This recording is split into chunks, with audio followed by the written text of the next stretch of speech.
All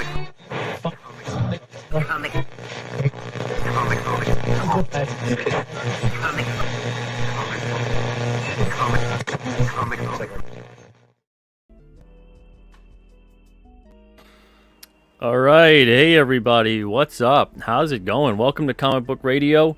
I'm your host, Peter Cimetti, and this is episode 146. Tonight, my guest is me. This is the last show of 2023. Last show, can you believe it? 146 episodes, though the show didn't start this year. The show started, I believe, last year. Maybe 2 years ago, actually. But it really ramped up this year, starting around June or so. About 4 to 5 days a week, sometimes 6 days a week. It's been quite the ride. So we've got a lot more headed into 2024. January is about 90% booked or so, and I'm working up on booking February. But man, thank you guys for being here. Thank you for joining me tonight. I'm going to be closing out the sketch cards and BeheMoth figures on the King Cryptid campaign. King Cryptid campaign is not closing out, just those two perks, and I'll be going in depth about them, what I'm offering with that, and also talking a bit about King Cryptid. I'm going to have open lines in about maybe 15-20 minutes or so, and we'll go from there, and we'll spend a little time with each other. All right, so before I get started with all of that, I want to say hello to those of you in the chat. We got Cole King here. What's up, Cole? Oh, this was a message previously. It's now deleted. Sometimes, depending on how long ago a message is posted, it gets automatically deleted by YouTube. Dr. Mask, I saw, had posted that he couldn't be here tonight, and he wishes us all a happy new year, and Cole is reciprocating. So there you go. Thank you, Cole, for being here, and happy new year to you too. Buddha Bear, what's up, Buddha Bear? This is hail all and happy new year's. Funny and weird that the Aussie is on later tonight. Oh, Bancroft? Ain't it New Year's already over there? So yeah, I guess he's streaming later tonight. Ben, what's up, Ben? This is Pete, chat and guests. So glad to be a part of this community. Pete, you rock. Big shout out to my best bud, Rob, which is What Geeks Do, for getting me into your show. Happy New Year's Eve, everyone. Bring on 2024 and stay safe. Thank you, Ben. Happy New Year's as well to you. Hope you have a great 2024 and an awesome night. Andy Gogo says Happy New Year, CG fam. What's up, Andy Gogo? Happy New Year to you. We got Levi Skeen here as well. What's up? Happy New Year, Levi. Thank you for being here tonight. Kevin Thomas in the chat too. Happy New Year, everybody. I'm just gonna say Happy New Year. Otherwise, you're gonna hear me say Happy New Year about 45 times. But Happy New Year to each and every one of you as I bring up your shout-outs here. Brian, suddenly old, in the chat as well. What's up, Brian? Sark, hope you're doing well. Thank you for being here. The Beam Pad, how's it going, Beam Pad? Thank you for hanging out with us tonight. Randy Scribner in the chat as well. What's up, Randy? Goody Two Shoes is here. How's it going, Goody Two Shoes? Randy Scribner also says Happy New Year. I'll say Happy New Year to you as well, Randy. White Alakazam is here. What's up, White Alakazam? Thank you for being here tonight. The Anchorite's Cat says, anyone else here a fan of Jeff Smith's Bone series? So I imagine many people are. That's been around. Sold, yeah, just a little bit of books. I met Jeff Smith years ago at SPX. He actually signed one of my copies of Bone. I think it was either 1, 2, or 3, the volume. Either way, he was nice. Good dude. It was fun. I think back probably in 2000, I want to say like 2009 or 2010. Something like that. And SPX is a show that takes place in Bethesda, Maryland. Back when I did far more shows. Cole King, how's it going? Says, best guest of the year. Thanks, Cole. Appreciate it. Finity, what's up, Finity? Thank you for being here tonight. Rick Joseph in the chat as well. What's up, Rick? Hope you're doing well. Let's see. We also got... Let's see. Oh, Cole wants to give a shout out to the sketch card. Says, if you missed this sketch card and glow-in-the-dark figure, you will regret it. You still have time to order it here. And he puts Alterna Comics website alternativecomics.com/KingCryptid. And Cole is correct. Avoid disappointment and future regret. Get yourself a sketch card. Just $10, free shipping worldwide. I'm going to go over all the different characters, including some characters that will be on next year's King Cryptid lineup, as well, of course, as characters in King Cryptid 1 through 4 and 5 through 9. But that sketch card will not be priced at $10 in the future. Usually the 3-minute cards are priced at $15. So think about it like $5 or so a minute. I do the 1-minute cards for $5, 2-minute cards usually are 10, 3 minutes usually 15, 5 minutes usually 25, so on and so forth. The 3-minute cards priced at $10, free shipping worldwide, and the BeheMoth figure, we've got 2 versions of it. We've got one in gray and one in glow-in-the-dark. The glow-in-the-dark will not be produced again. The numbers being made are going to be based off of the pre-order numbers that we take during the course of this time period, that of which ends tonight. Tomorrow they will not be available for order. We'll be going to pre-order on those. So production won't be happening again. That'll be it. So I'll talk about those a little bit more in depth in just a minute. Buddha Bear says, I bought too many cards, but not enough. Never enough. Never enough. I'm still surprised someone hasn't bought like a 9 card type set from me that can kind of connect, get a little bit creative with it there. And they could kind of have like one sort of image, but characters on all of them. Now, obviously, I don't think you could really maybe do that with a 3-minute. I could try my best, but I don't think it's going to look that great. But if someone were to get like a 5-minute and do 9 of them, but again, that also would be 5 times, the 5 minutes are 25, and 25 times 9, you're talking about 225. So that's probably why someone hasn't ordered the 9 of those, now that I think about it. But if someone ever did, I'd be open to creating a 9-panel grid, essentially. That would be fun. Ruby Jade, what's up, Ruby Jade? Thank you for being here. Appreciate it. Marcos in the chat as well says, Happy New Year, Pete. I'm from far away, Cape Verde, 10 Island near west coast of Africa. Great show. Congrats and keep up 2024. Thank you so much, Marcos. Holy smokes. Thank you for stopping by. Thank you for being here. Thank you for watching. Man, you never know when you hop on the YouTubes or the internet where you manage to reach. That's cool. Thank you, man, for being here. Hope you have a great 2024. Kevin Thomas is Love Bone, one of the first comics I got into as a kid. There you go. To answer Anchorite's question before. Let's see. Randy says, did my stamps ever get to you? The Alterna Reader Reward Redemption stamps. Yes, sir, they did. And you'll be receiving something in the mail very shortly, my friend. SDA says, get your 4-inch BeheMoth figure here. There you go. There's the link directly to it. Metatron's Cube says, the glow-in-the-dark figures are crazy bright. Yeah, I'm going to show... I can't show them glowing in the dark, obviously, tonight. I'm going to show what they look like when they're not glowing in the dark. But that picture's not a lie. The one that's on the thumbnail. The King Cryptid figures glow just as bright.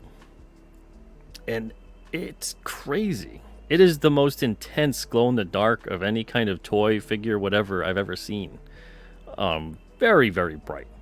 So, put it in direct sunlight. UV light works the best. If you got like a black light, that works really good. But sunlight works the best. And holy smokes. And the glow will stay. Like sometimes if you have them charging up for a long time. I had charging up one time in the sun. And then it was still glowing a little bit hours later. Just like a faint glow. But they're very bright. Very bright for the first like half hour to an hour. White Alakazam says, I was having fun today laughing about someone mad that EVS's Cyber Frog has gore in it. I wonder if he'd have a heart attack if I showed him Blood Realm. What? Oh, good lord. Randy, how's it going? Randy says yes. Yes, indeed, Randy. Yes, indeed. Jefferson Roswell, how's it going, Jefferson? Hope you're doing good. SDA says, the last day to get yourself a $10 sketch card. There you go, too. Okay, so I'm going to show you guys, why not? Let's show you guys the figures that we're talking about. Now, I have one of them, one of the prototype type figures, which is basically going to be the figure you would get of the BeheMoth. Now here is this is a 4-inch figure. This is in gray, obviously. You could paint it, keep it this way, do whatever you want to do. And BeheMoth made his debut in King Cryptid #1. This 3D sculpt is by Arthur Helmut, based off of King Cryptid #1 art drawn by Christian Rossi. So this guy came out really great. I don't know if the autocorrect is going to help me tonight. It probably won't. That's okay. But this is available. This is $15 on the Alterna site. Glow in the dark would be the exact same size, exact same everything, but it would look like this. Now this is a King Cryptid glow in the dark. This is a 3-inch figure. Everything with the figures is based around King Cryptid's height here at 3 inches. So everything else is based on a scale of, I think it's either 1/26th or 1/28th. I have to double check again, but everything is based on that scale. So King Cryptid in the comics, this is the gray one. He's 7'2", 400 pounds. Now this guy, of course, is not 7'2", 400 pounds. This guy's like 3 inches, possibly 4 ounces, maybe less. Then you get BeheMoth here at the 4-inch height. BeheMoth is 9 feet tall, but he is skinnier. He's far skinnier. He's not as full of muscle as King Cryptid, so his weight is a lot less. He's around 150, 180 pounds. But again, so he is larger than King Cryptid. We will have other figures as well being made. We'll have the Granite Beast, we'll have Victor Lugo, we'll have Broog, the Swamp Monster. Eventually we'll have the White Mountain Yeti. All these guys, so on and so forth. Most of them will kind of be closer to King Cryptid's height. Victor Lugo is about 6 feet tall, so he'll be a little shorter. He'll probably be around maybe here or so. That's probably around like 2.5 to 2 3/4 inches tall. But then you've got like the White Mountain Yeti, who's a little bit bigger than King Cryptid. So you'd probably be closer to like 3 1/4, the White Mountain Yeti. But Granite Beast would be about 7 inches. Broog would be about 9. Those figures would also be more expensive, but they'd be larger. So everything would be in proportion to this guy. Because it'd be kind of weird if they were all 3 inches. If they'd be all 3... Yes, he is 7 feet tall. I'm just a giant. Exactly. You're right, White Alakazam. How could I forget? So if they were all 3 inches tall, it'd be kind of odd. I want you to get the scale of the world here. So if you noticed on the first King Cryptid, if you're one of those people that backed the first King Cryptid glow in the dark and resin figure for the gray figures, I got some in the back over here. I don't know if you could see them, but we did a king-sized King Cryptid, and he was at 5 inches. So we offered 2 different heights. Some people asked, am I going to offer to scale on those? You know, so it would be like maybe a 6.5 inch on the BeheMoth, and then maybe like maybe a 9 or a 10 on the Granite Beast, and then maybe like a 12 or a 13 on the Broog. I don't think we're going to do that. I'm not going to say never to it. But for now, the king-size King Cryptid figure stays as the only figure that's going to be at the 5-inch height, and we're not going to make more of those. But we're not making more of the glow-in-the-darks for both the King Cryptid. That's it. The glow-in-the-dark figures, that's it. If you didn't get one, I'm sorry. That's it. It's limited to just what we sold a while back, maybe a month ago. But we will be making more of these, and we're almost sold out of these, the 3-inch figure. Now, the 3-inch figure here, this is a sculpt by Nick Hunter, who's an artist on King Cryptid #2. #5 and #7. This will stay in production. So once those 2 sell out, I might even order more as I'm doing these BeheMoth figures just to have, because a couple people did order during the course of the pre-order for the BeheMoth figure. But this guy right now, pre-order period ends today. This gray one will stay in production. So if you want to get the first batch, the first wave of them, you could do that. But if you want to get the glow-in-the-dark, make sure you do get that today, because they will not be going back to production. So I'm going to show you guys the website right here for all of that. Let's see. Here we go. All right, so there's the website for that. And on the campaign, we've got 866 total backers, so we're just 34 away from 900, 134 away from 1,000. Thank you guys so much. And we've raised about 31,590. Thank you guys. Next backer bonus is unlocked at 1,000 backers. Next stretch goal bonus is 41,473. And why is that? Well, the dollar amount is like that because it's $1 more than the previous King Cryptid campaign for issues 1 through 4, which was taking place last year. So if we beat that by $1, there's a bonus that gets unlocked. So we'll see. We got a little bit of time. This campaign's not fulfilling till June 2024, although some items are available through the course of this year and next, and have already started shipping out. With sometimes I do that. Sometimes when people order stuff on the site, if something's ready to go and they've ordered it already, I will ship that along with whatever order that you've placed on the Alterna site, or maybe another Alterna campaign. But most of the stuff will not be ready, especially the comics will not be ready. Those are being created and drawn up. So right here, you guys can see. This was usually the full moon special is 3 days. I figured where the full moon, it's the last thing of the year. It's the last also new full moon special of the year. Let's extend it. So if you are a king-sized campaign subscription backer, or you back the Super Moon bundle, the Super Moon bundle includes all the full and new moon specials. So you get a lot of stuff in that. The king-size campaign subscription includes everything but original art commissions and the King Cryptid and BeheMoth resin figures, and you only get one of the shirts, and that's because I did not think any of these things were going to be possible when I put this campaign together. The figures were the farthest thing out of my mind. I didn't think it was going to be possible, and a bunch of things dropped into place that made it possible. So figured, let's just do this, and it wasn't calculated into the price. It wasn't calculated into the items that are there, just so people who did back it, which is about 10 to 12 people or so, just so you guys know. But this full moon special will include, that 3-minute sketch card will be included. So if you are a king size subscription backer or a Super Moon bundle backer, you'll get that sketch. Now I want to show you just a quick thing of what the sketches look like. Now they'll be on this. I know I'm in a tinier box here. Let me full screen myself. So they'll be on this cardstock, the King Cryptid cardstock. This is a tan paper. It's a nice paper that you could commission someone. There's a bunch of artists you can commission just a straight up, pretty cool sketch card from. But I like to hit these up with some white gel pen as well. So this way it kind of plays with the depth of the card. Here's an example of a 5-minute King Cryptid card from me. This one is a commission for all the bunch of commissions I took about 2 weeks ago, and I'm still working on these and should be finished up this week or so. So I will do, now this is what I do in 5.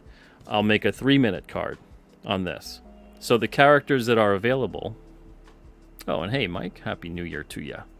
The characters that are available, I didn't want that one.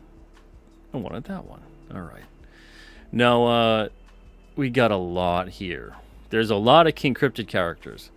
So in issues 1 through 4, we got King Cryptid, BeheMoth, Victor Lugo, Granite Beast. Then in that's issue 1 and 2. Granite Beast is in issue 2. In issue 3, and I'll show these guys in just a second, we've got a bunch of kids in issue 3 by the names of Eric, Jeff, Linda, Ernie. Then in issue 4, we've got Brug, and we've got Dr. Carol. Now, I was going to include Dr. Carol's team because she's a cryptozoologist and she's got a bunch of people on her team. But no one's ever asked for Jim, Dave, or Amy. If you do want Jim, Dave, or Amy, I'll happily do that for you. Maybe someone does want the whole team. Maybe they want, me to draw all 4 of them or something. Or I forgot Orion the bear. People dig that character too. Orion is Dr. Carol's bear.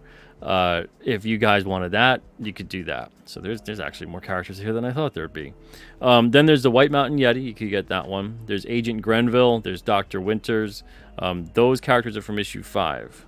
Now, issue 5's not out yet. So if you do, I haven't drawn Dr. Winters or Agent Grenville yet. If you do want that first drawing, I guess, you could request them and see what you get, see what they look like. It'd be kind of cool to get that. Then there's the Dragon Vanderkin, which is in issue 6. And he's a big dude. I've showed him before. He's on the cover of issue 6 as well. Frankie B. Washington's drawing that issue. Then we've got Wendy the Werewolf and William the Wolf. But we also have them in human form that you could request to get them drawn too. So Wendy as a human, William as a human. They're in issue 7. And Tamira the Witch is also in issue 7. I've showed some preview pages, and one of them contains Tamira, but again, that's another one of those. I've never drawn her. So if you want the first time of me drawing her, I actually haven't drawn William or Wendy as humans either. I've drawn them both as wolves, but not as humans yet. So that's something to keep in mind. Dave the Grave Harrelson makes his first appearance in issue 7 as well. Again, another character I have not drawn yet, I haven't shown yet. So if you're feeling a little more adventurous, if you want to get something a little more rare, or maybe you've got me drawing all these other characters already. Some of you guys do. Maybe add him. So yeah, and he's going to be a character too that has an interesting part to play. We also have in issue 8, we have that issue revisits and touches upon what occurs in issue 3. And we've got the Zeta Reticulans in issue 8. And they're aliens. Now there's 4 of them. And we do see 4 of them in issue 8. But if you want me to draw one of those, I could draw one of those for you. I drew the back cover that features them. And you can see 3 of them, not 4 of them. There's a reason for that. Then you can also we have a Pukwudgie. Pukwudgies are these shapeshiftery little mischievous creatures of Wampanoag folklore. These are in issue number 9. Then there's 5 of them. And if you want, I can draw one of those for you too. Now we also have these characters. One of them, Black Moon the Shaman, makes an appearance. Kind of like a cameo appearance, but a little bit more than that, I guess you could say, because it's about 2 or 3 pages he's on in issue 9. I have not drawn him yet. So that's another one that if you want to get one of the first drawings or the first drawing from me that's publicly available to sell, I could do that for you. Then there's also Feral King Cryptid. Now we're touching upon stuff for next year. There's a feral version of King Cryptid. For those that haven't heard me say it before, or maybe you need a refresher on it, King Cryptid is cursed. He's a cursed being. Now he was a very kind and noble dude 500 or so years ago. Very helpful, very kind. But he was cursed. He was betrayed by his people, cursed, and turned to this creature. And in doing so, part of the curse was that he would remain feral for all of his existence in this living nightmare where he would essentially be powerless to do anything over this thing that has possessed him, essentially. This curse turns him into this beast, this creature. Basically what he looks like, but much more sinister, snarly, twisted, more evil looking. And that was the original curse. That was the state he was in, aware of what was going on. And this thing that has possession over him, essentially, when he was put in this cursed state, will kill, consume any living thing in its path. And that was part of the curse. Imagine being, you love people, you love animals, you want to do good, you want to help people. What's a living hell? To be put in a state where you do the exact opposite of all of that. You hurt everything and anything in your sight. And he was like that for roughly 100 years before coming upon Black Moon the Shaman. So in King Cryptid's fully cursed state, he doesn't have his inner humanity. Black Moon helped restore that. But there's a trade-off. So that's what the Moonstone is about. The Moonstone is something that Black Moon had given to him, and that restores his inner humanity. But he doesn't change much physically. He's not as sinister looking. He's what you'd know him to look like. But on the night of a new moon, or as that Moonstone's power gets drained, he can turn back into a feral state until the moon's light recharges that stone again. So that's the condition. That's part of the trade-off. So there is and will be times when King Cryptid does go back to that feral state, and we will see one of those times occur in issue 10. Now, issue 10 is next year. Next year, that issue is a king-sized issue. It'll be drawn by Keir Covington, who draws issue 4, and he's drawing issue 9. But that'll be next year. So if you want me to draw a more sinister, more evil-looking, twisted-looking King Cryptid, the feral King Cryptid, I could do that for you. Then there's Santa Claus and Krampus. Now, we all know who they are, for the most part. And they'll be making an appearance in next year's issues as well. Next year, we'll also have an issue that centers around the BeheMoth. So that's why I didn't add him again. He's not going to be thrown into this mix. And then another issue also that features Dave Harrelson, Dave the Grave. So that's a lot of characters to choose from. So if you're interested in getting any of those, let me know. Again, like I said, there's a couple characters I didn't list here. Either I forgot or I just didn't think anyone would really want them. But that would be Dr. Carol's cryptozoologist team along with her bear, Orion. So that's today. This is the last day to get a card. So make sure if you do want one, pick one up. And this is also available on the King Cryptid Indiegogo campaign. So if you guys are interested in that, you can head on over if you'd rather back and back where you prefer. I don't mind either way. Back on the Alterna site directly or go to Indiegogo. It's fine by me. But that's the featured perk there. So you can go there. And I wish there were options that I could have you guys just choose what you want right off the bat. But you can send me an email. I'll get in touch with you either way on what you want, which character you want, and I'll send you a list as well. And then also, if you want on the other site, you can let me know in a note. So there's a way to do that. On this campaign, you can also get the BeheMoth. Now, the BeheMoth figure, again, $15 for the 4-inch gray figure, and then $30 for the glow-in-the-dark. The glow-in-the-dark will not be produced again past this pre-order period. So I'm going to order a couple more just in case something happens with any of them, in case something gets lost, in case anything like that happens. But if everything goes fine, once everyone has their figures, if I have a couple left, like 2 or 3 extras, if those are left, I will sell those eventually. But it'll be on like an art auction kind of a thing. It won't be listed on the site. But I'm going to have those just to keep as backups until everybody gets their stuff. So I just want that to be clear. But they will not be considered a part of the circulation of what is being ordered. Those will be considered something different, something else. The numbering will be taking place just like the King Cryptid ones on these glow-in-the-dark ones. And this is mine. These aren't getting sold.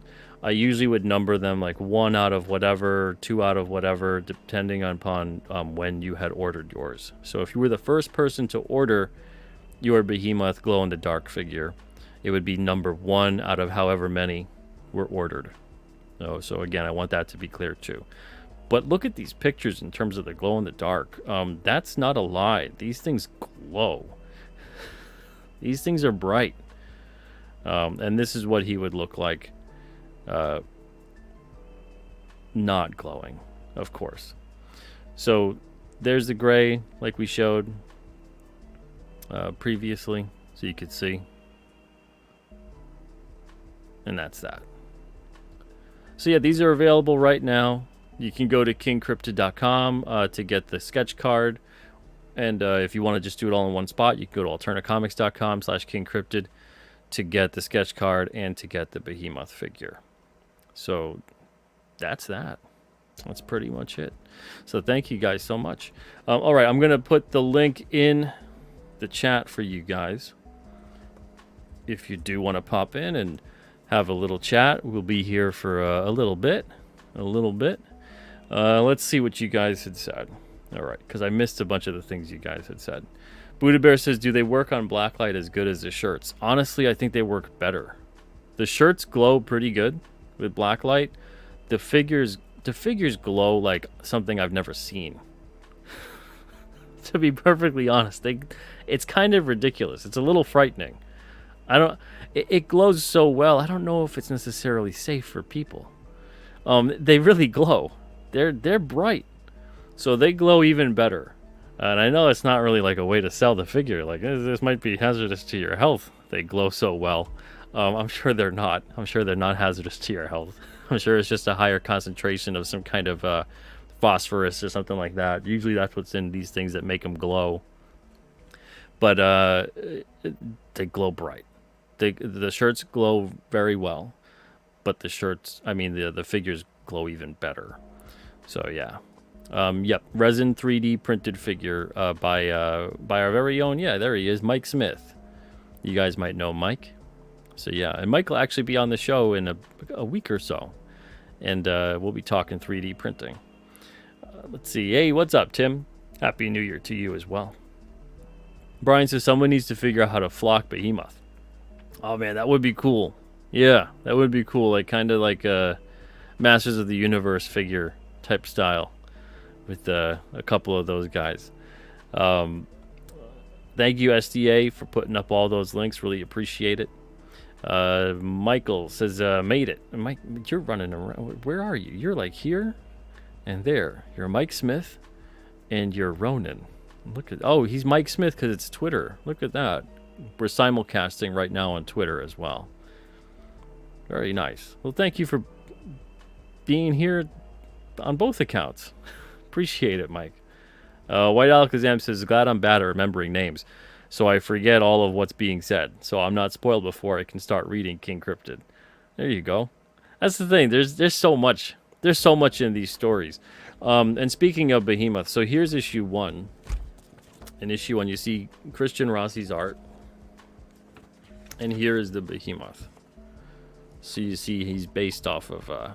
Arthur did a great job on the 3D sculpt, basing him off of Christian Rossi's art. But yeah, we'll eventually have a figure. He won't look like what he looks like in this issue. I want to get a spoiler-free look at him. But this guy here, we got Victor Lugo. He's a cryptid bounty hunter. So he's hired essentially by a shadowy organization, which is not named just yet, although many of you could probably guess. So there's Victor Lugo right there. He's the bald dude. And something happens to him in this issue. We'll see him in a different state in issue, fully in issue 7. I'll just say that. So here's what I'm talking about with Nick Hunter. So this is Nick's work on issue 2. This is the back cover. He's got the Granite Beast. Granite Beast is huge compared to King Cryptid. The Granite Beast is 20 feet tall. King Cryptid is 7'2". So that's why he's going to be much larger when he makes his appearance. So you can see, like this image right here is pretty good with showing the differential. So when we do that and we make Granite Beast, we bring him to life. That's why he's going to be so much larger than the King Cryptid figure. Now, when I was talking about the commissions, about the kids, this is who I was talking about. This is Eric. Here's Ernie. There's Linda. And then there's Eric's brother, Jeff. So if someone does want the kids on the sketch card commissions, I'm happy to do that too. I think maybe at one point we will make figures of them. I don't know. I don't know yet. I feel like they have to be put in there because they're going to be a part of the world. We'll see them predominantly too as adults. There's just only going to be like 2 or 3 flashback issues that feature them as kids, and then maybe a 4th in the future. But we'll see them a lot as adults. And so you can kind of get a sense of who they are in this issue. This issue is a flashback to September 19th, 1984, when they go out looking for King Cryptid. And they kind of get a little bit more than they bargained for. So here's the issue I was talking about with Dr. Carol and her cryptozoologist team. This is issue 4. And these are all currently available right now. You can go to alternacomics.com and pick them up.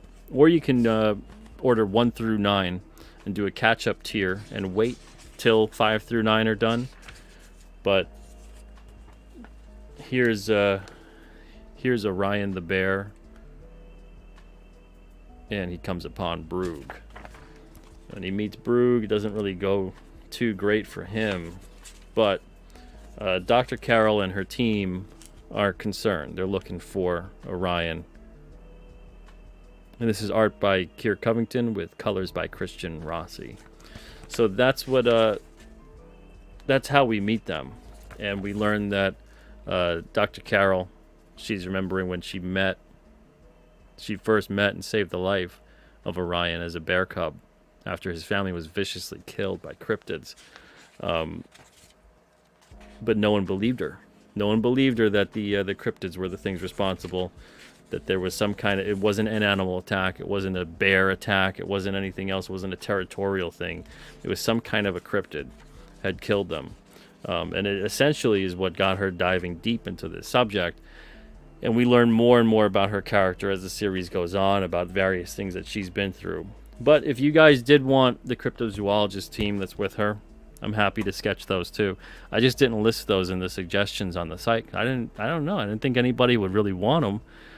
But maybe you do. Maybe there's some kind of completionist aspect of getting that whole cryptozoologist team together. We will see them a lot over the future. They are in issue 5 as well.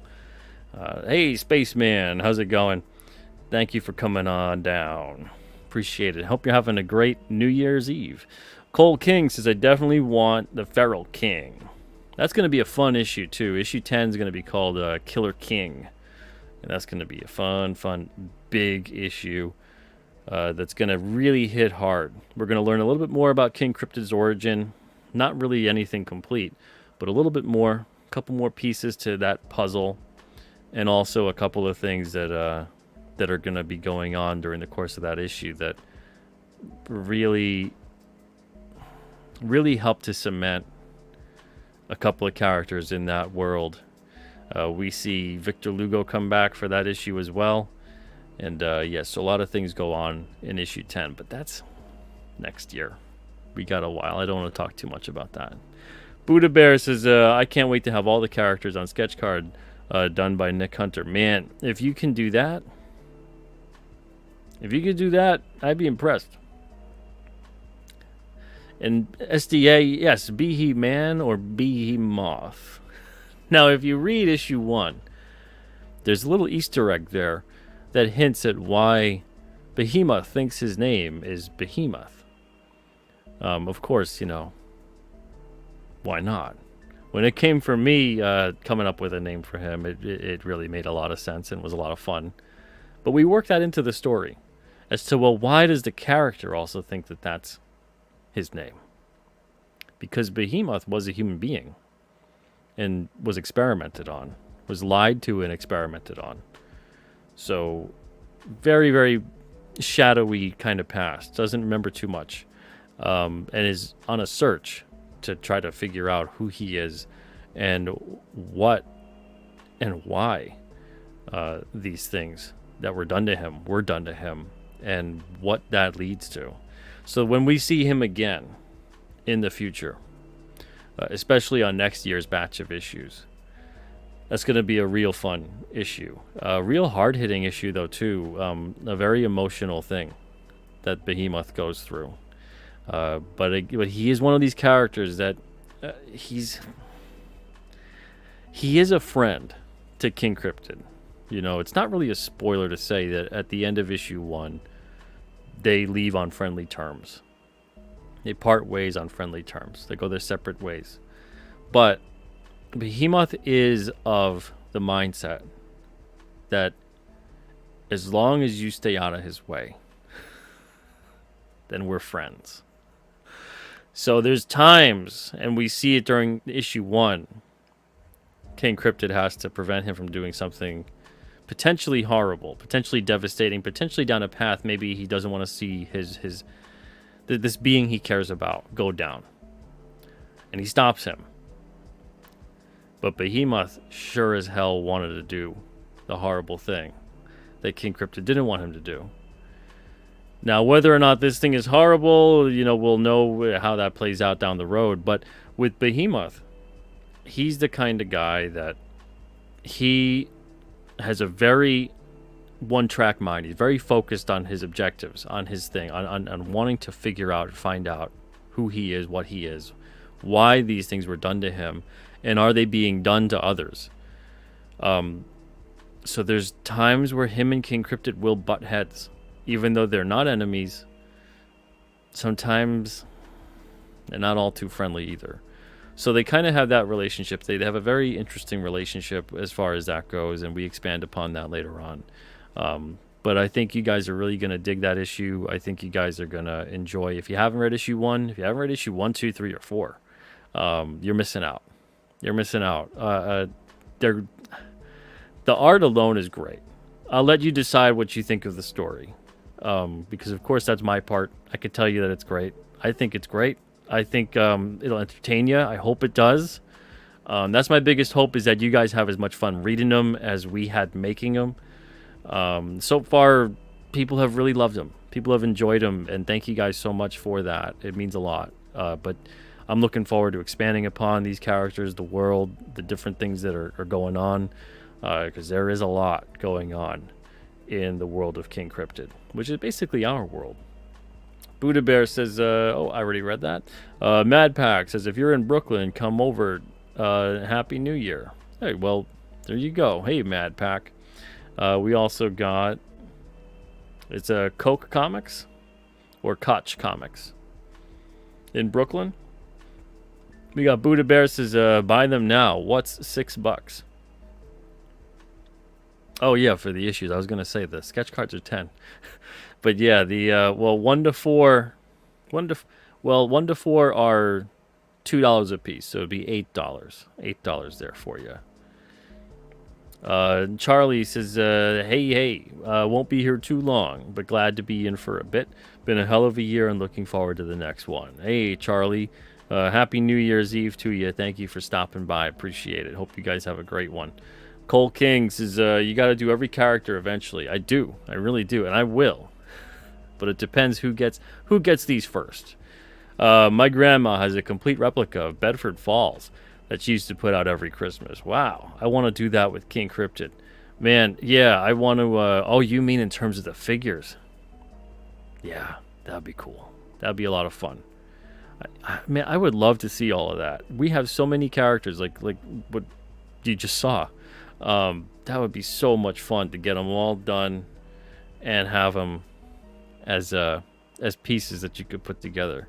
Have some kind of a backdrop, have some kind of an area, whatever. Man, that would be incredible. We'll see.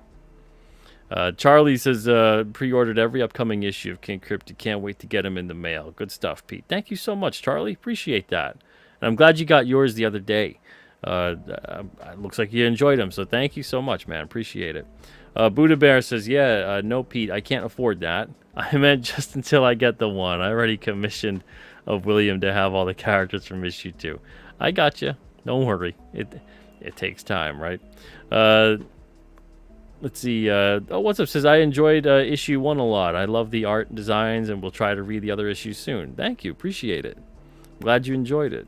White Alakazam says, heading to be, because I gotta work in the morning. Oh, okay. Heading out. Have a nice night and Happy New Year. Happy New Year to you, White Alakazam. Appreciate you stopping by. Appreciate you being here. All right. So, again, I'm going to put the link in here if anyone wants to stop in and say hello. There's the link. You can join the show. Whatever you guys want to talk about, let me know. And I'll be here for another... Well, depending. If someone doesn't join, I'll be here another 15 minutes. If someone does join, maybe we'll go an extra half hour to an extra 45 minutes. So we'll have an hour and a half show. Oh, and heading to bed. Gotcha, White Alakazam, heading to bed. And hey, AL, I don't know if I said hello to you, but hello. Thank you for being here. All right. So other than that, I did want to tell you guys... in case you guys missed it. Oh, that's cool. I just got an email from Robert Clotworthy. I wished Robert Clotworthy a happy new year and wanted to see if he could come on the show again for January. So he's going to check his schedule. Well, there you go. Breaking news. Robert Clotworthy, the voice of Ancient Aliens, he was on the show October, I want to say. End of October. So there you go. But yeah, so in case you guys missed the news on the Alterna video that we did, we had what I think was last week actually. We had a live stream, we had an auction, all that stuff. There's going to be a campaign on January 20th. That's probably not what you guys thought I was going to say, but there's going to be a campaign on January 20th that has Blood Realm number 14, Horace H. Hoover number 3, Unit 44 number 9, and Unit 44 number 10. So that's going to launch again January 20th. January 6th is the 18th birthday of Alterna Comics, which is, I can't even comprehend that. 18 years. So we'll have a live stream on January 6th on the Alterna site, on the Alterna channel, just to kind of go over some of that, the history of Alterna and what's to come and some of those things. So 18 years. Alterna turns legal this January 6th. Also, part of that live stream. And thank you, A. I appreciate that. I hope you have a great night as well, and Happy New Year to you. And Buddha Bear says, wish I could sleep. Got work in an hour. Well, man. Yeah, well, thank you for being here right now until you're going to go off to work. So, King Cryptid's going to have a crossover with Blood Realm, and it's an in-continuity crossover. The events take place after Blood Realm 15. So between Blood Realm 15 and 16, and after King Cryptid 9. So between the events of King Cryptid 9 and 10. So it's in continuity. It's not going to be something that's outside of continuity. It's not going to be all a dream. It's not going to be something that doesn't matter. It's going to be the first ever in continuity crossover where events actually matter and play out in Alterna Comics history. I can't think of a better person to do it with than Rob Geronimo. Rob has been great. I've known Rob now for about 6 years. He got published in 2018, and he's a great dude. Many of you guys know Rob. Of course, he's the creator, writer, artist, letterer of Blood Realm. He does everything on that book, and he's got so many amazing characters. He's got such a great world, really rich lore in that world. So I can't wait to have King Cryptid visit the lands of Mordrin by going through a dimensional portal and winding up there. And the events that play out, we'll see. We'll see what kind of impact they also have on both worlds. Because there is, like I said, there's going to be things that happen that matter and have ramifications for both titles moving forward. But they're not going to be dependent on each other. So it's still going to be, they're doing their own thing. But the crossover sets a precedent that I think if it goes over well with you guys, if we do it right, could be potentially pretty big, pretty huge for Alterna storytelling moving forward. So we're going to be having that come out. The crowdfunder is going to be June 2024. With the goal in mind to have the book out like spring 2025. So hopefully we could do that. We're going to have Keir Covington do the art. Keir's already doing art on King Cryptid, issues 4 and issues 9, and then issue 10 eventually too. And he's already doing something for issue, I believe 16. It's either 16 or 17. I'm sorry. Blood Realm. Not issue 15. I said 15 and 16. I'm really sorry. Issue 18 and 19. The story comes between issue 18 and 19 for Blood Realm. Keir's doing something, I think it's on either issue 16 or 17 for Blood Realm. So yeah, we're going to be doing that. I'm not going to be on all night. Sorry. Just going to be on for either a little bit longer, 10 more minutes if nobody joins. And maybe if someone does join, or if you guys have questions in the chat, you don't have to join the show. You can have a question in the chat. I'll try my best to answer it, and we'll see how that goes. No matter what, I'm not staying later though than 10:30. So 35 more minutes tops. All right, let's see here. Charlie says, speaking of Blood Realm, I tried to order the first issue signed on the site, but it wouldn't let me click the signed option. Oh, see, we're sold out. That's what it is. When you can't order something on the site, it's because we're sold out of it.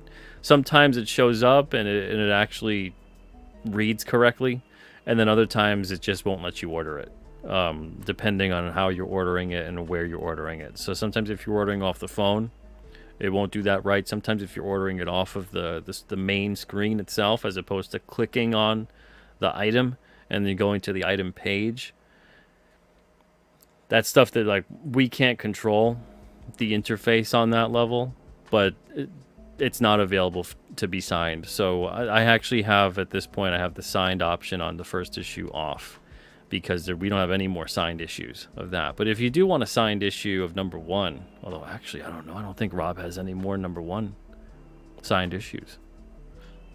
So I gotta ask him. He might have number 1s though, of the 4th printing. But yeah, get in touch with Rob Geronimo if you can, because he might be able to do that for you if you want a signed copy from him, and then he can ship it to you. Cole says, when should a writer trademark their comic? Should it be done with just the title and script outline, or should there be art pages done first? Should the whole book be finished? This is a strange and difficult question to answer, to be perfectly honest. Now there's common law trademark. So if you basically put, and of course it can infringe upon a registered trademark. So 90% of the time, I'd say, when you see TM next to something, now don't put copyright circle symbol. Don't do that. That's a totally different thing. I see some people do that with, like, put a copyright symbol next to like a logo or a character type of thing. It would be trademark or registered. If you have a business that does a service, if you have like, let's say you have a plumbing service, that's a service mark, and you'll see SM next to it. But trademark is generally for logos of products. That's something that's difficult sometimes for people to comprehend, because when certain things go into public domain, if you were to name something and sell it that way as the title of your book, you're not just titling your book, that's actually the name of the product. So that's why you can't use a trademarked name on a public domain entity. So, but if it's not trademarked still, and they didn't keep up with it, or whatever it may be, or how that went, then it's a bit different. There's still trademark law and copyright law even are so murky and so weird and so nebulous. It's baffling. It's baffling how confusing the whole entire subject is, how expensive the whole entire subject is. There's no right or wrong. To answer your question, there's no right or wrong place of when to trademark something. But at the same time, it really depends upon the seriousness of the person. I've known people who went and they trademarked something and then they just never did anything with it because everything fell through. And then there's people who just never went and trademarked something and they just kept putting the TM next to it. And it kind of establishes a common law trademark system where if someone does attempt to register that mark or that name or that logo or the whatever it is, you at least, and you might have to fight it in court in some way, shape, or form, or with some kind of, you have a little more leg to stand on. But again, it's difficult to say. It's difficult to say with stuff like this. The one thing that is tried and true is when it's a registered mark. If you pay to get it registered, if you actually went through the effort and you got the whole thing and you own the mark, you own the logo, you own whatever it may be, put the registered symbol there. And that's the R with the circle. You'll notice that on a lot of characters. You'll notice that on a lot of different logos and certain things. Sometimes they have the TM, sometimes they have the registered. Most of the time, when it's just the TM, there's a couple reasons as to why they're not putting the registered mark. It might be because they own the mark, but they don't own it in terms of it could be on clothes or paper products or this or that or the other thing. So it's kind of just still they own it, but it's not in essence of they own it for that specific sort of thing. But it's kind of more like a back off, this is mine. Now, most people are going to see that and go, why make the lawyers rich? I'll just name my product something else. I'll just name whatever something else. Most people will do that. Some people won't. Some people will try to stir up something. Some people will try to, now if they own the mark, it's different.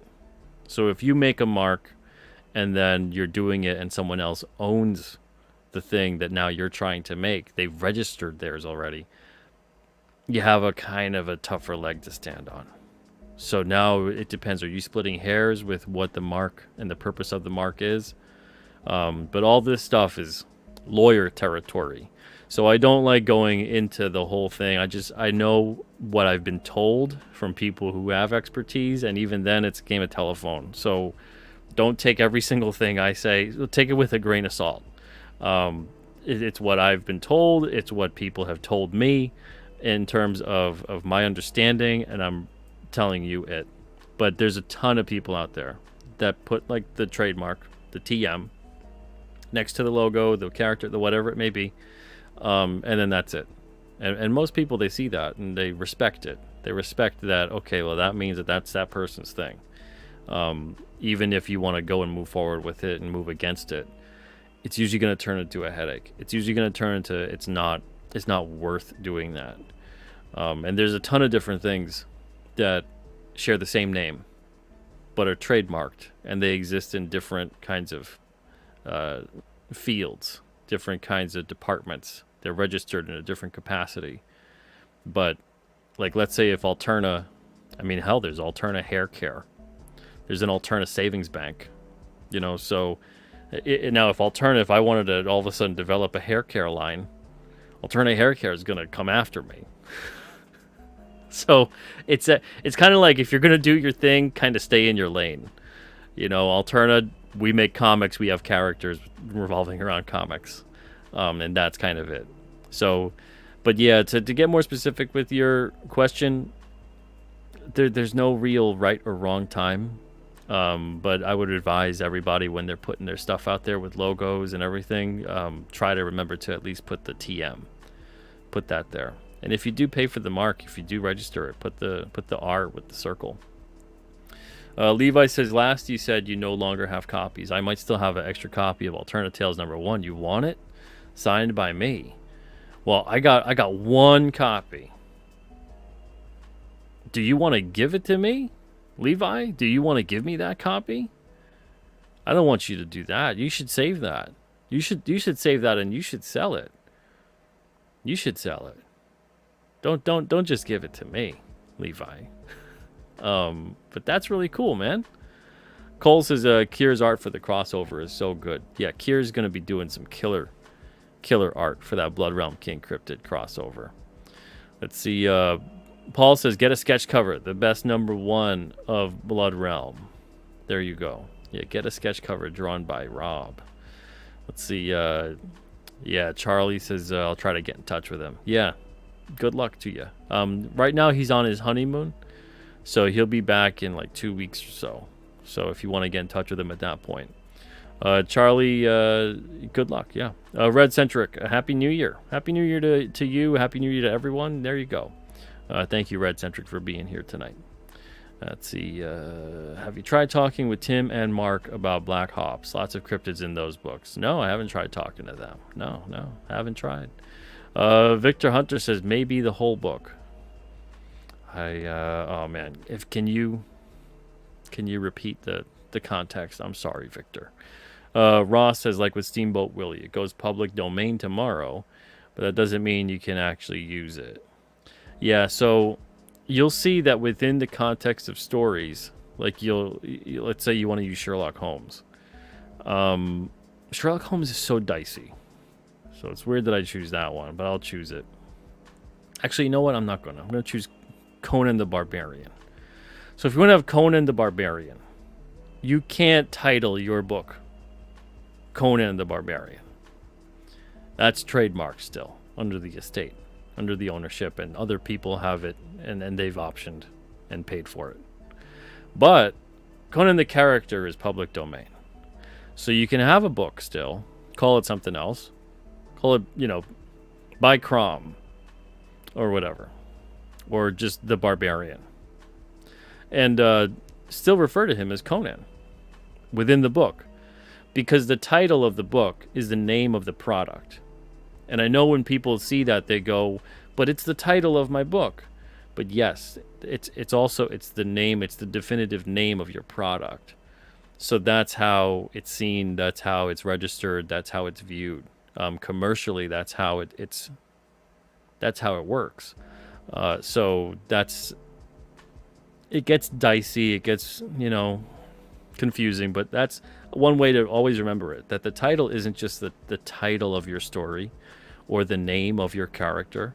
It's the name of your product. And when you view it that way, especially your commercially sold product, once you view it that way, it's a little bit easier to at least understand the difference. Buddha Bear says, "Hey Pete, I was saying to Rob before you started doing the full shirt art print that it would be cool to have a hoodie that looks like Chiron's armor and the crest. Any chance of that in the future?" Totally. If Rob wants to design something like that, we can absolutely do that. Erin's even said the same thing to me. She's like, it would be so cool if you could do these almost like costume kind of things. They've been done before by other companies for other things. Like I've got one that's like a Peter Venkman shirt. Years ago, the Spider-Man costume. There's tons of those. Tons of those like Spider-Man shirt costume things. But it's about designing it effectively, and then hopefully it prints right. That's the biggest risk. These guys do a great job with printing when I put the image there, but it's more nerve-wracking to hope that they get it right so it looks like it's actually the armor, the costume, that kind of a thing. So you kind of have to almost like pattern it out, like design the front, design the back, so that they lay out properly on the shirt. It is possible. If it's probable, that might be another story. Let's see. Brian says, "I saw Rick Sailor's King Cryptid blanket. That thing is massive. Yeah, 60 by 80. 80 inches tall. It's a big blanket. That's a big blanket. Very comfortable, too. Keep you nice and warm. And they're all that size." Cole King says, "I'm concerned because I want to start putting my stuff out there, but I work slow and I don't want anything getting swiped by someone faster. Maybe I'm just being paranoid." I would say you're kind of being paranoid. Just a little bit. Just a little bit. I understand it, though. I understand why you'd have those concerns. I see a lot of people that are very protective about this kind of stuff, and I get it to an extent, but at the same time, you end up, I find, for a lot of people, they end up doing more damage to themselves in terms of how they could promote, how they could spread the word. And the thing is also, you also have to view it this way.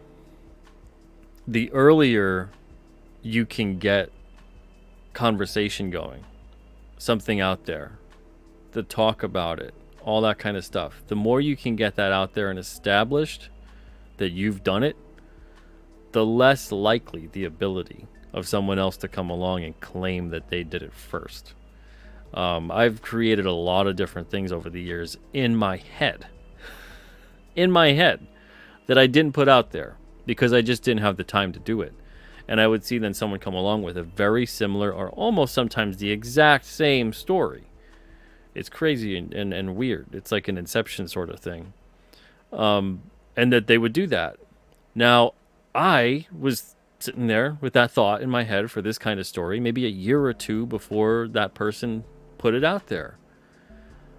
So, and that was the first I'd ever heard of it. That was the first anyone had ever heard of it, is when that person would put something out there.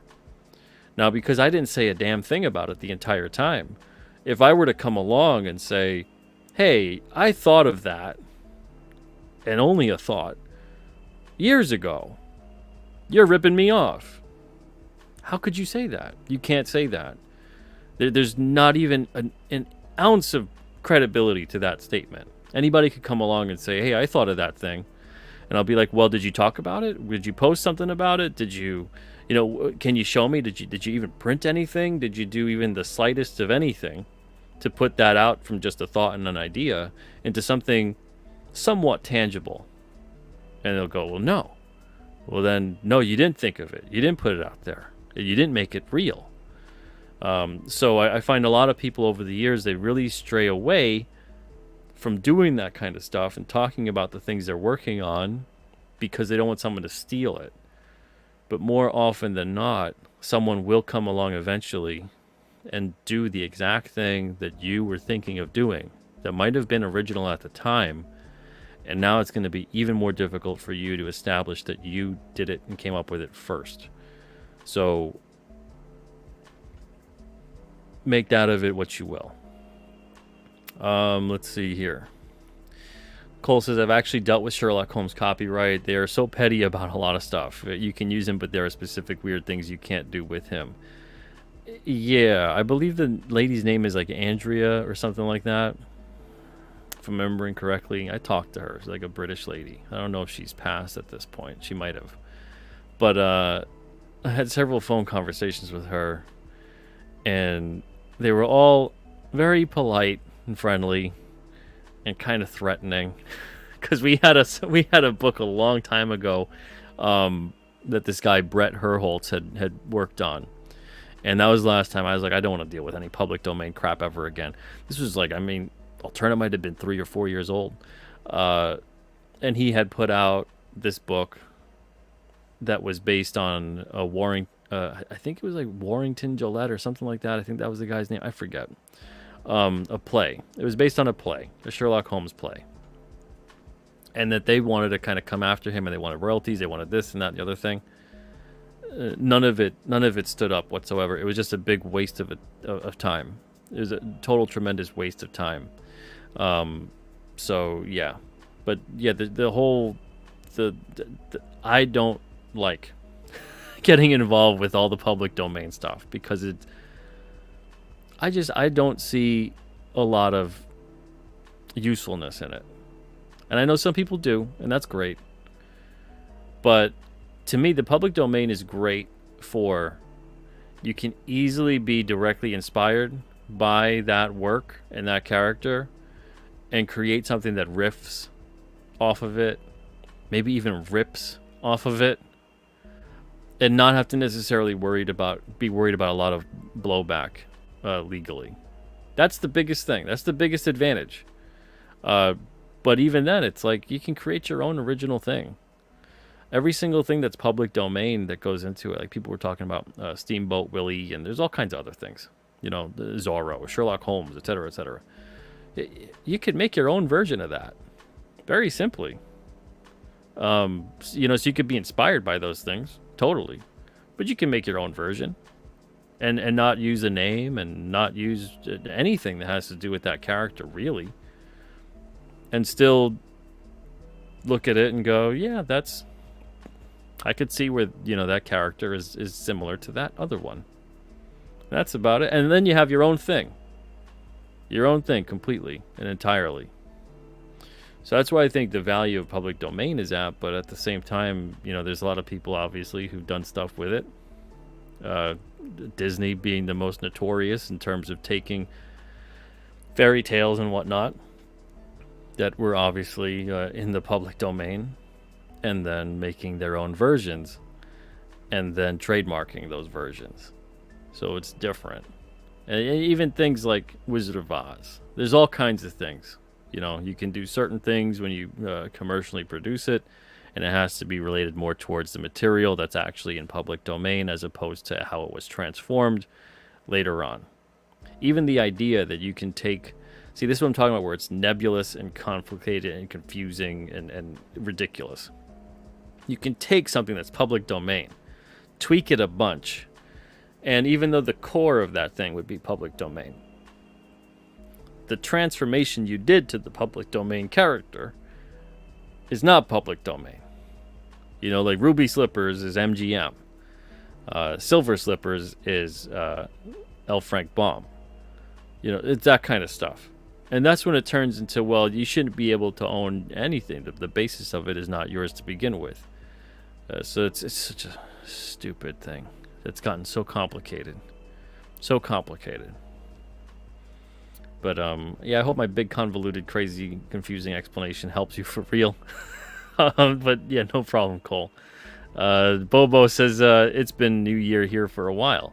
All the best when it comes. Happy New Year to you, Bobo. Hope all the best for you in 2024. Ross says, I once had a super cool original idea about how to time travel without paradox. Turns out I invented the TARDIS 35 years after Doctor Who first aired. See? It's happened to you, Ross. It can happen to anybody. All right. So looks like we got one guest here, and that might be all there is for tonight. But hey, why not? Let's bring him on. What's up, Charlie? Hey, Pete. Hey. Am I coming through okay? I recently messed with my mic. Oh yeah, you're coming through okay. Okay, cool. Well, I thought I wouldn't be able to be around too long. Turns out I got a little bit of time, and I thought, hey, I'll stop in and do a little New Year's, Happy New Year kind of thing. Talk about comics for a minute. It's Yeah, no problem. Happy New Year, man. Happy New Year, dude. You were talking about Spider-Man earlier, and actually, I know the last time on we talked about manga a bit, and I had actually read recently a Spider-Man manga that came out in the last while or so. I don't know when it came out exactly, but it's called Spider-Man Fake Red. It's by, let me actually grab the book and get the author's name. That sounds familiar, actually. Yeah. The story and artist by Yosuke Osawa, and well, it's not really a spoilers. It's in like the first chapter, but you get to see this dude trying to like be Spider-Man, but he's not Spider-Man, but he's a big fan of Spider-Man. We don't know why Spider-Man's not, why the costume isn't there, but it really, and this is like really crazy for me, is me and my buddy were talking about like Spider-Man in general because we're both fans, and he actually brought up the point to me of one of the big thoughts behind Spider-Man that I didn't actually know or realize, though I should have, was he is kind of us, the reader. Like, if we're a little like down on our luck, maybe we're not the most popular people, but we still want to like help people. And I think it captures that so perfectly that like I kind of teared up reading it like near the end. I won't say everything that happens, but it's good stuff, and it's like it's like manga and like adaptations like this that really give me hope for the future for like comics, manga, media, whatever have you, because like there's all this trash going on for the past couple of years, and it's real. Like, we notice it, we talk about it, but it's the moments like this where like there's hope that I'm like, we're gonna be okay, we'll get through it, and you'll live to see it. Oh yeah. I mean, there's a I don't know. Are you a Billy Joel fan at all? Unfortunately, I have not listened to much Billy Joel. Okay, well, there's a line that Billy Joel has in one of his songs. Billy Joel, actually, very interesting, little weird, stupid fact. I grew up in the same town that Billy Joel technically grew up in, which was Levittown, New York. He went to a different high school, though. But anyway, this is a stupid side fact. He has a line in a song that says, the good old days weren't always good and tomorrow ain't as bad as it seems. And that's something to think about a lot, because it's true. We kind of look towards the past with like rose-colored glasses, and sometimes things were better and sometimes things were worse. And the same thing could be said today, where there's some things that are better and there's some things that are worse. And that's just the way it always is, but we're all trying our best for the most part. And I think it's part of the whole weird system that we're exposed to day in, day out, in terms of media and now the unfortunate algorithm of things, to constantly see a never-ending stream of negativity. And that's just not reality in and of itself. And a lot of people go, well, it is, and well, yeah, it is part of reality, but it's not the full, complete picture of reality. And if people were inherently evil, inherently bad, inherently prone to be hateful and horrible, I don't think we'd be here still.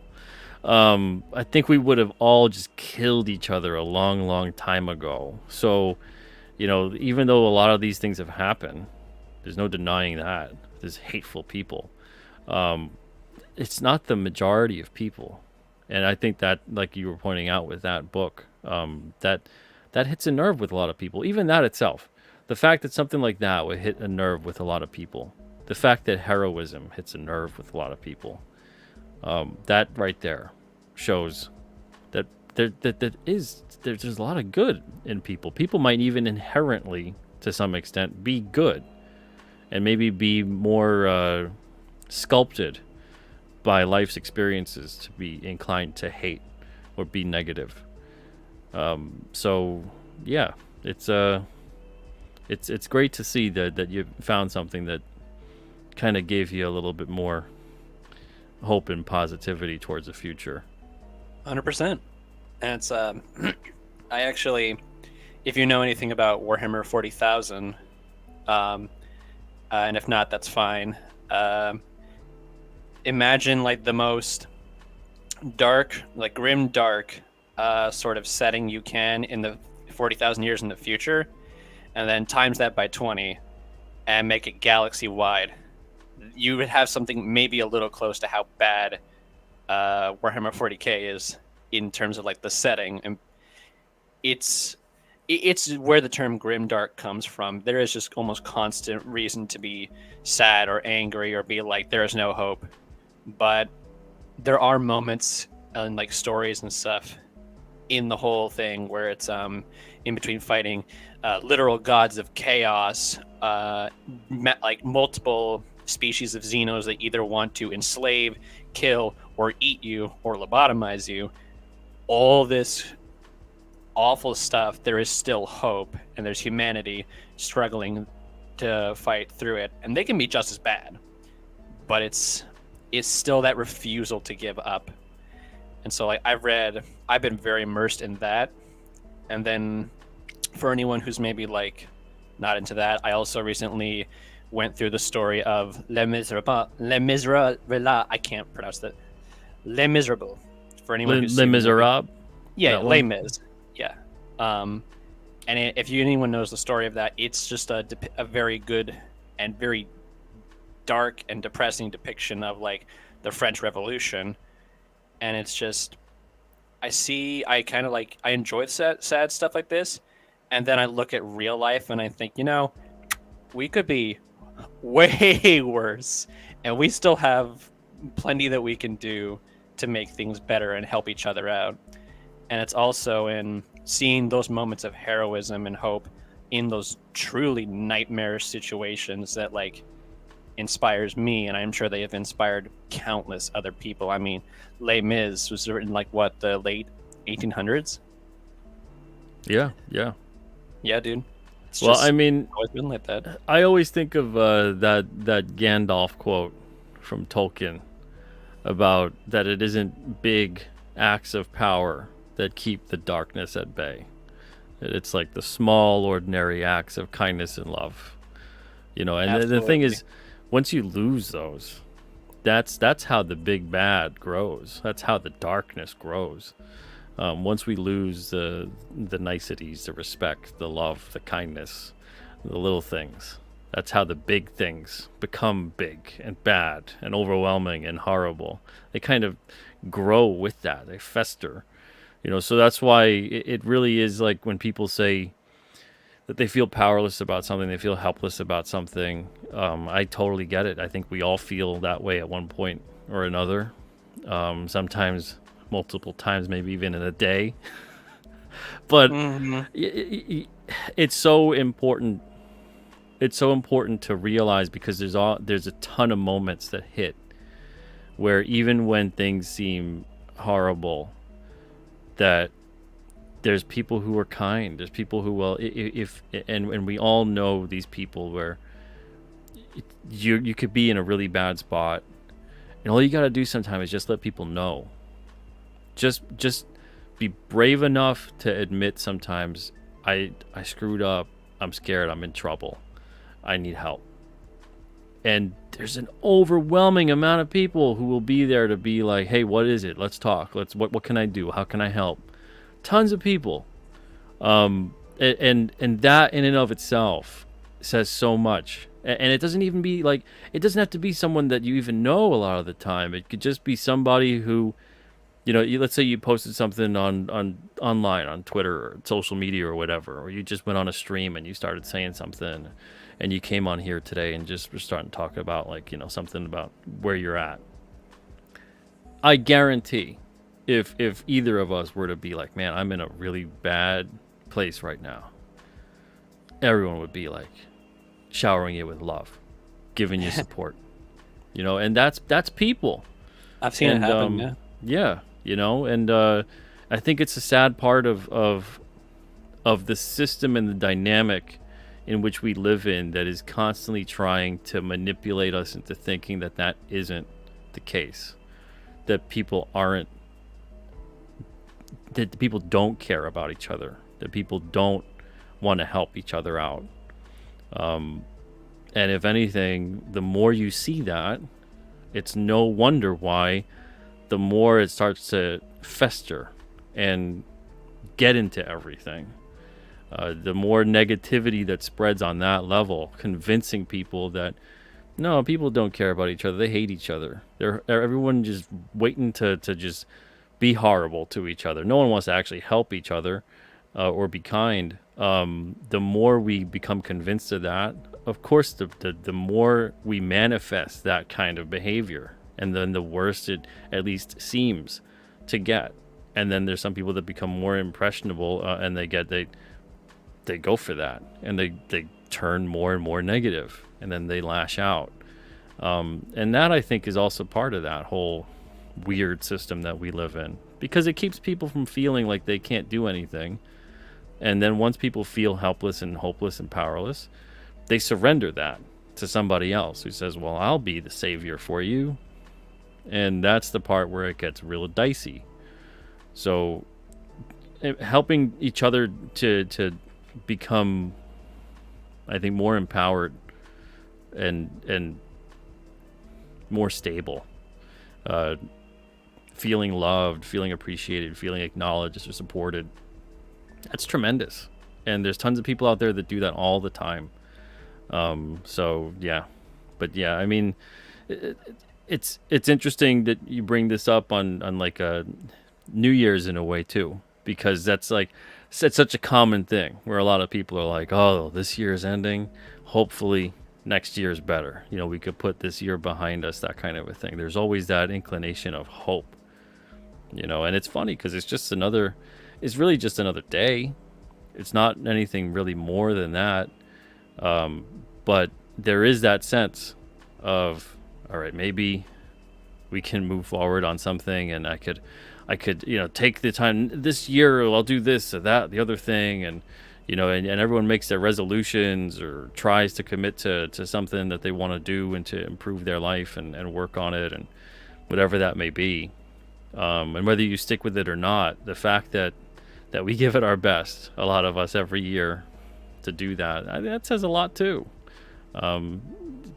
But yeah, it's interesting to keep that perspective. I think is really important, and to not let the world or whatever media, news, this or that, the other thing, get you down to the point of feeling like there is no more hope, there is no more goodness. Don't let that get the better of you.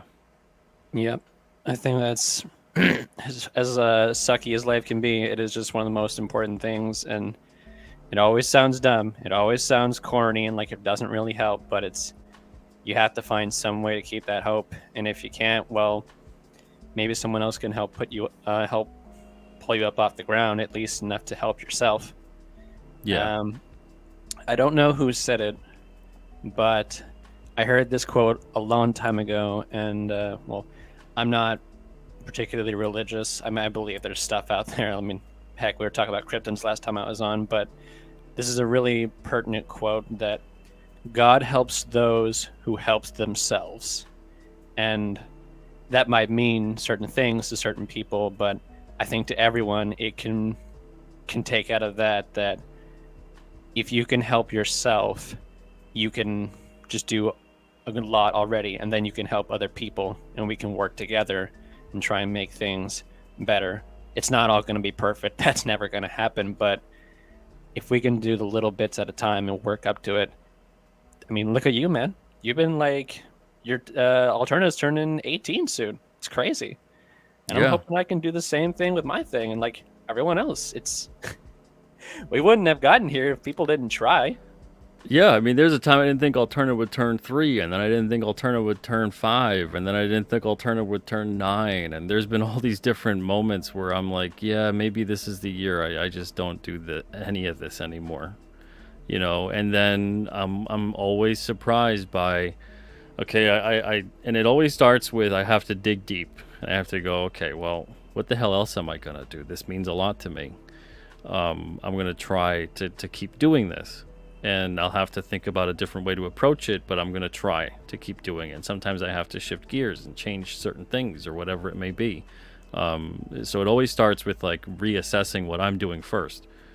But putting myself out there time and time again, especially when things seem at their darkest, for one way or another, whether it was professionally or personally or whatever it may be, I've always been surprised and unbelievably grateful at the kindness of others. And so I've experienced it firsthand, and I've seen others experience it firsthand.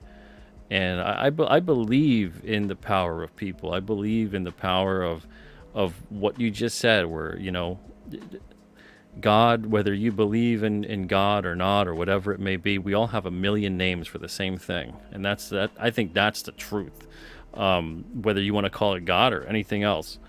But you have to be willing to help yourself. You have to be willing to do the best you can possibly do, and others will see that. Others respond to that.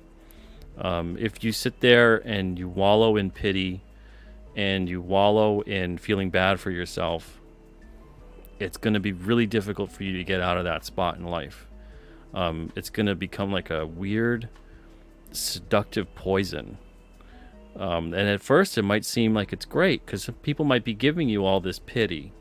But if you don't turn their love and their energy, the kindness that they give, into something productive, and you just kind of absorb it and take that energy and don't do anything useful with it, and you keep looking for more, it's like an addiction. You get in a worse and worse state. And people have to be able to realize I gotta do something to help myself as well. And it starts with analyzing, well, what am I doing right? What am I doing wrong? But sometimes that's really difficult. Sometimes that's really difficult for people to do and take ownership of that. But you're 100% right. 100% right. You gotta be able to help yourself, and then things will start to turn around. You gotta learn how to do it, and then you gotta hold on to that with every fiber of your goddamn being. Absolutely, man. 100%. And yeah, hopefully, and thank you, Shrek. Appreciate that, man. And hopefully everybody has a wonderful day, night, new year, whatever it may be. Just this very minute, even. I hope you guys are having an awesome minute. Mm-hmm. Awesome second. Try your best to live in the now. If we constantly are living in the pain of the past, appreciate the past, learn from it. But people that like wallow in the pain of it, man, like don't do that to yourself. And then also don't live. It's like what Yoda tells Luke. Never had his mind on where he was, what he was doing. Be present. Try your best to be present. Be in the moment. Don't just constantly be elsewhere. And I think that's so very important. That will help you to have more perspective and more clarity, and be able to actually use the past in a helpful, meaningful way, and plan for the future in a more meaningful way. But remain present. But anyway, man, thank you so much. Really appreciate you stopping by and sharing that with me tonight. Of course, Pete. then thank you for having me on. I'm glad to be here, and Happy New Year's, man. And like you said, and like you have it said in the intro, from the best Christmas movie to ever be made. I will fight anyone on that. Let's be independent together. Absolutely, man. Happy New Have a Year good to one. you. All the Happy New Year, best. Pete. See ya. But yeah, thank you, Shrek, for showing up. Appreciate it, man. Thank you for being here tonight, everybody. Spaceman says Walt Disney said back in the day they had a motto at the studio: "Keep moving forward." That's funny. That's a Rocky Balboa right there. That's how they kept learning and innovating, no matter the obstacle or problem. Keep moving forward. The truth of the matter is that's the only direction we really can go is forward. Time is many things, but we are experiencing it at least in a relatively linear way. It's ever present and ever moving forward. So every minute we spend worrying about the past is a minute that you're losing. But yeah, there's a lot of people that kind of shun away at the aspect of hope in a new year, a new day, whatever it may be. I think we need to, at least I try to do this, and maybe some people don't like me for it. Maybe they do like me for it. Whatever it is, I can't help it. This is me. I try to be a little more cheesy and corny, a little more hopeful. I'm fully aware. I've talked about it on this show a lot about the evils of the world and things that can occur and human history. And there's a lot of good. There's a lot of bad. I surely have my fair share of various theories as to what is occurring within the world or what has occurred in the world. But one thing I am dead set certain on, and is not a theory to me, and it is living proof, is the fact that I 100% believe that people, as all of us, every single person, we care more about each other than we even realize. And sure, you can pinpoint and cherry pick, oh yeah, look at this bad thing, look at that bad thing, this horrible thing, yes. But I guarantee there's probably for every horrible thing, there's 100 amazing, wonderful, kind, beautiful things going on that we sadly don't hear too much about. And maybe if we did hear more of those things, maybe if we did see more of those things day to day in our lives being injected into the zeitgeist, maybe we'd see even more kindness and hope and love and all the good stuff that we all want out of everything. That's all we, I think, really want at the end of the day. I think we all just really want some of that, some of the good stuff. And I don't mean in any other way other than that. But again, we have to, I think, make more of an effort to seek that out. Be corny, be cheesy, be hopeful, be kind, be good to each other, or be excellent to each other. Anyway, guys, thank you so much for being here tonight. Really appreciate all of you. This has been a hell of a year. A hell of a year, just like every other year before. Hopefully it was a good year for you as well. I'm sure everybody, we've all had our ups and downs and whatnot, but we're all here right now, and that's honestly what matters. So thank you guys so much. Really appreciate all of you. Thank you guys so much for being here. Thank you guys for always being kind in this chat. This chat has always been an amazing chat. Whether we agree, disagree, whatever it may be on various topics, you guys have always been incredibly kind, respectful. It's been great. I seriously, I feel very lucky. I feel blessed. So thank you guys so much. Really appreciate it. And I'll see you guys next year. I told you I'd be giving you some stupid, corny joke with that. And there it is. So see you all next year. And let me see. I'm back specifically. I got a new calendar up. So I'm back. Let's see. I'm back by myself on the second.